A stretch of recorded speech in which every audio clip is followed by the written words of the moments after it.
மறுபடியும் பிரியா. 8 வயசுல இருந்து எனக்கு அவளை தெரியும்.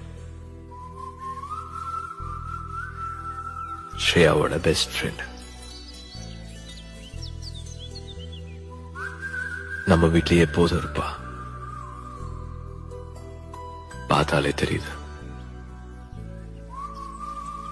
பார்த்துக்கிட்டே பேசாம போறீங்க 2 பேரும்.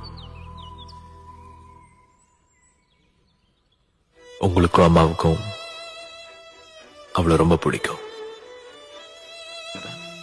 அவ நல்ல பொண்ணு. அவளை ரொம்ப நாள் வெயிட் பண்ண வைக்காத. எனக்கு அது சரின்னு சொல்லிடு. ஒரு பையனும் பொண்ணும் வெறும் ஃப்ரெண்ட்ஸாவே இருக்க முடியாதுல்ல. இமையிரண்டும் தனித்தனி உறக்கங்கள் உரைத்தனி எதற்காக தடை நீ